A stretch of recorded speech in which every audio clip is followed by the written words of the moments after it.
this Green Signals breaking special news report, which we are sadly publishing following a two-train low-speed collision in Wales on the evening of Monday, October the 21st.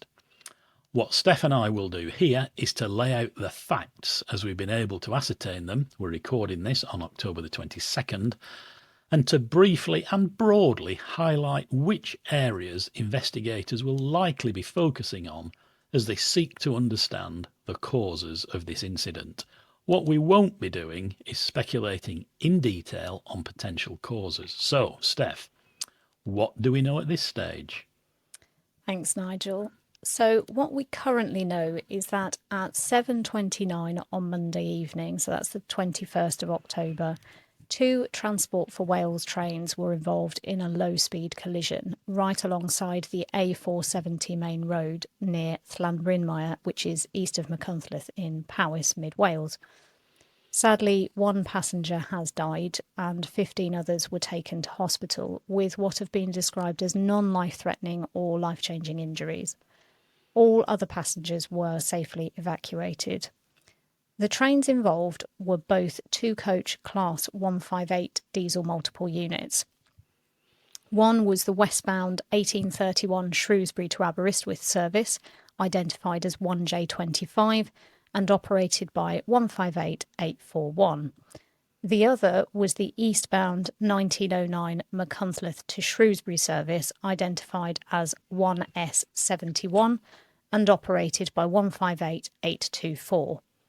We understand, but this has not yet been confirmed, that there were 37 passengers on board 1J25 to Aberystwyth and 4 passengers on board 1S71 to Shrewsbury. The westbound 1831 Shrewsbury to Aberystwyth entered the loop at Tallathig, as usual, to allow the passing of the eastbound 1909 Machynlleth to Shrewsbury. For whatever reason, and remember this is ETCS fitted trains and infrastructure, the 1831 failed to stop and continued beyond the loop for about 1,000 yards before colliding with the eastbound 1909 head-on at low speed. The man who died was a passenger on the 1831 to Aberystwyth. Now, it's worth saying at this point that real-time trains shows today, Tuesday, October 22nd, both of these services being cancelled due to leaves on the line. The Cambrian line west of Machynlleth has been closed while investigations take place, so Network Rail and Transport for Wales are urging people not to travel to that part of the network. There were multiple emergency services attending the scene, as you would expect, including the Welsh Ambulance Service, Mid and West Wales Fire Service, Dyfed Powys Police and 2 HM Coast Guard helicopters, plus specialist support from railway staff. The British Transport Police has said that it's working at pace with colleagues from the railway to establish what happened, and has said that there will be an increased police presence in the local area in the coming days. We did have a statement from the Office of Rail and Road confirming that HMRI inspectors are in attendance and likewise will be working with other agencies to establish root causes. The Rail Accident Investigation Branch, RAIB, has confirmed that they have launched an investigation into the collision and they've deployed a team of inspectors to the accident site. Nigel, you've sadly had experience of reporting on a number of railway accidents in the past, thankfully very rarely. What's your view here on what these investigations might be looking for? Thanks, Steph. Well, you're right. I have been here before, from Southall and Hatfield to Ladbroke Grove, Pottersbar, Great Heck and Selby, and it's always a ghastly experience for everyone. Investigators from His Majesty's Railway Inspectorate, the Rail Accident Investigation Branch, and the rail industry's own inquiry will likely focus on 3 principal areas in a collision like this. First of all, they'll doubtless look at the signalling system, which on the Cambrian is an automatic train protection system, ATP. Did a failure occur within the signalling? There are no line-side signals in ATP, with all drivers receiving a cab-based authority to proceed from a single signalling control centre at Machynlleth, which controls the entire Cambrian network between Shrewsbury, Aberystwyth, and Pwllheli. Number two, was there a mechanical failure on either of the trains? Maybe a brake failure, perhaps, which led one of the trains failing to stop. Thirdly, was there a wheel slide which led one of the trains to overrun its stopping place, leading to collision with the train coming the other way?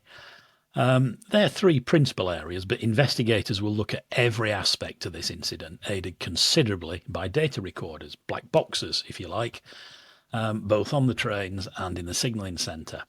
I suspect it's highly likely that RAIB, HMRI, and the industry investigators already know what's happened here, and RAIB in particular are very good at producing interim reports quite rapidly.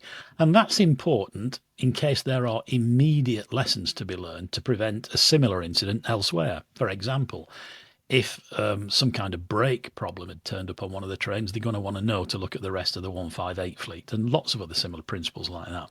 And there's much in common here with the air accident investigation procedures for very similar reasons.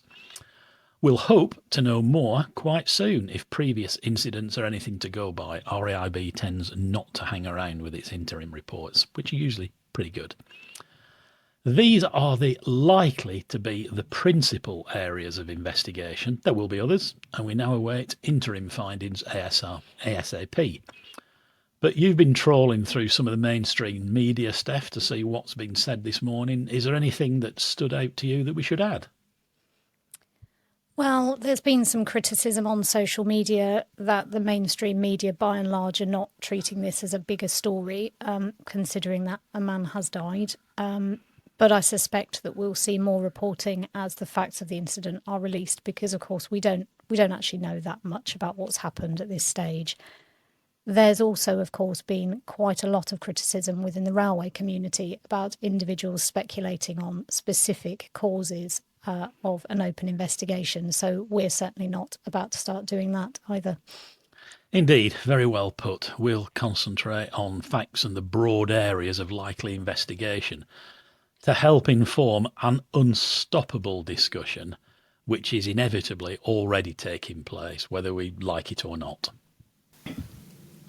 So that's where we're at on Tuesday, October 22nd, about the low-speed collision that occurred on the Cambrian line near Llanbrynmair at 19:29 last night, October 21st.